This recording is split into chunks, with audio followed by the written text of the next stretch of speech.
Jamais, depuis 40 ans que les relevés existent, la superficie de la banquise n'a été aussi faible en automne au pôle Nord. Un triste record amorcé cet été, avec des glaces visibles sur ces images de la NASA qui ont fondu en bien plus grande quantité que d'ordinaire.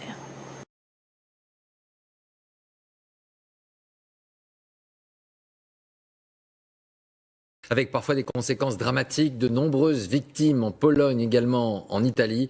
Une tempête de neige est également abattue sur la ville d'Istanbul. Yohann Rula. Ce sont des images qui, à elles seules, résument la violence de cette vague de froid qui paralyse l'Europe. Sur ces routes impraticables de Roumanie, balayées par la neige et par des vents à plus de 90 km/h, la circulation est aujourd'hui interdite et les secours débordés. Pris au piège par ces conditions extrêmes, plus de 500 automobilistes ont dû être évacués de leur voiture dans tout le pays. Cette jeune femme a eu de la chance.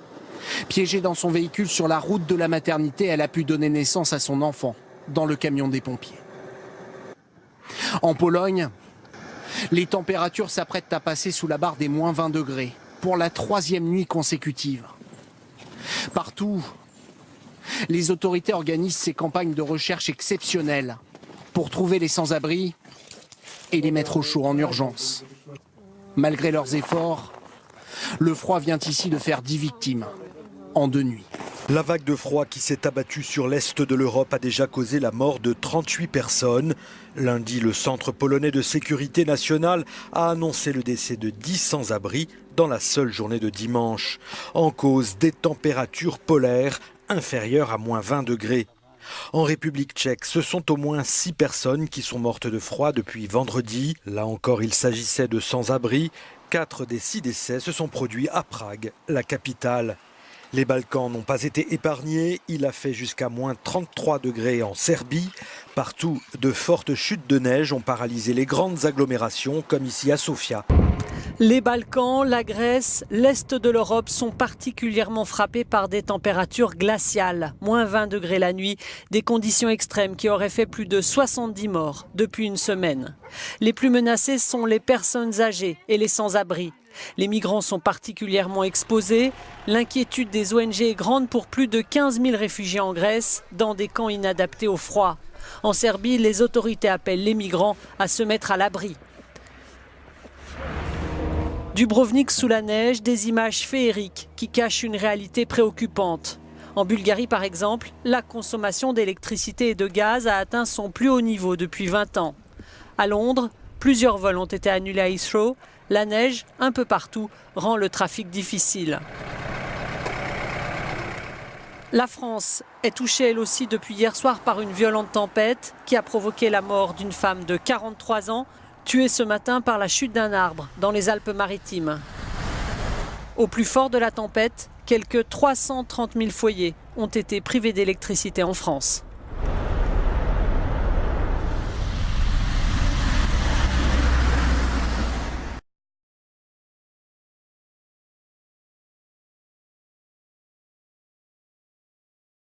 Nouveau séisme de magnitude 5,3 dans le centre de l'Italie, à une vingtaine de kilomètres au sud d'Amatrice, frappé en août par un séisme qui avait fait près de 300 morts.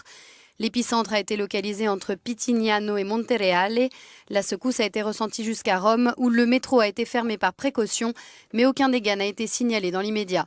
La zone subit depuis une dizaine de jours d'importantes chutes de neige. Ce n'est qu'11 heures après l'avalanche que les premiers secours arrivent péniblement à l'hôtel Rigopiano. Il est 4 heures du matin. Les secouristes ont parcouru 8 km à ski dans la nuit sous les bourrasques de neige et la menace d'autres avalanches. Quand ils réussissent à pénétrer dans ce qui reste de l'hôtel, il est envahi par la neige, des rochers, des troncs d'arbres, des débris. Un silence mortel règne, aucune voix n'est audible. Selon la protection civile italienne, mercredi dans l'hôtel se trouvaient 24 personnes et 8 membres du personnel. Ils attendaient un chasse-neige à 15 heures pour pouvoir redescendre dans la vallée.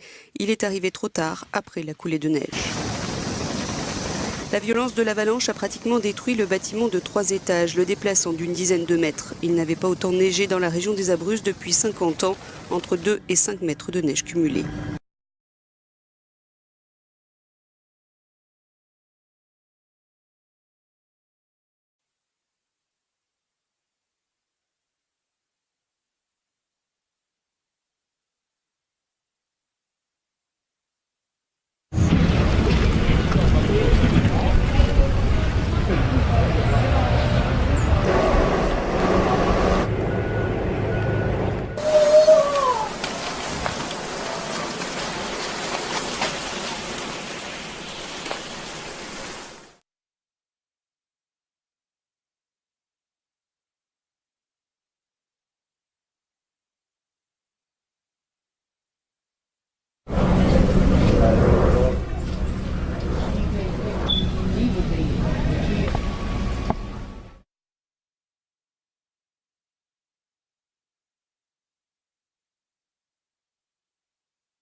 Pluie, inondation, sur place, on s'organise pour faire face à ces nouvelles intempéries.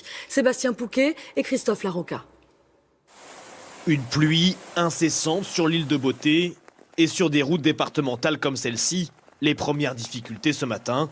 Certains rebroussent chemin, d'autres, plus téméraires, tentent malgré tout de passer. Nous sommes dans l'eau, toute la maison est remplie d'eau. J'ai tout perdu. Ce matin, une armée de volontaires nettoie les rues et tente de rétablir les voies de communication. Il ne pleut plus, mais les autorités craignent de nouvelles crues et de nouveaux éboulements. L'aéroport est toujours fermé.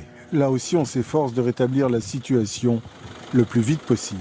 Bonjour à tous, pas de la pluie, beaucoup trop de pluie parfois ces dernières heures sur plusieurs départements du sud du pays, notamment dans l'Aude, les Pyrénées-Orientales et l'Hérault.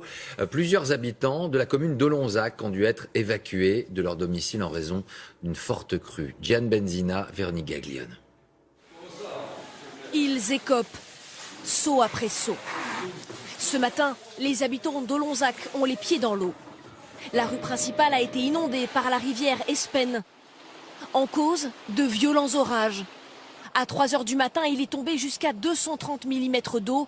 De quoi tirer les habitants de leur sommeil. 20-25 cm. J'avais de l'eau jusqu'à au-dessus des chevilles. Et cette rue-là? Et j'ai regardé par la fenêtre. C'était le Rhône. Hein, c'était le fleuve. C'était un fleuve. Encore hébété, cet homme ne peut que constater les dégâts. Vous avez tout en 30 minutes, quoi. Vous avez du boulot et voilà, vous pouvez pas rentrer chez vous parce que voilà, vous perdez tout, quoi. En tout, 95 logements inondés, 17 personnes évacuées et une quinzaine de commerces comme cette pharmacie.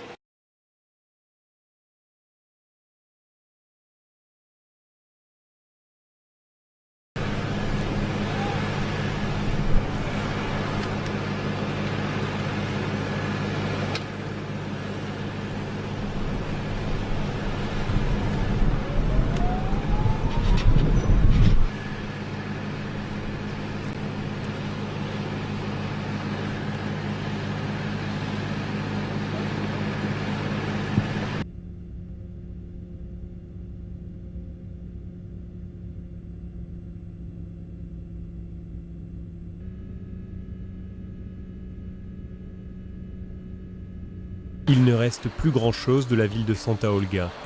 Elle a été dévastée par les flammes qui ravagent le Chili depuis plusieurs jours.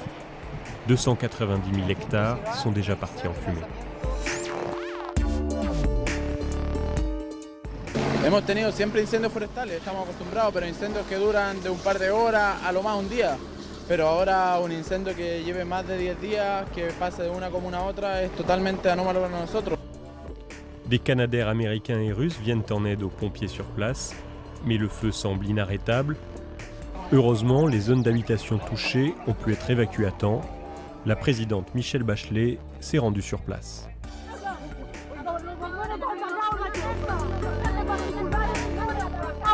Que haya dolor, que haya rabia, es parte de lo que le pasa a cualquier persona cuando además tiene miedo, tiene susto de que esto no termina y que aparecen nuevos focos en todos lados. Il s'agit de la pire catastrophe forestière du Chili. Les conditions météorologiques favorisent la propagation des feux, des vents violents soufflent et la capitale Santiago a atteint un record de chaleur avec 37,4 degrés. L'incendie pourrait durer.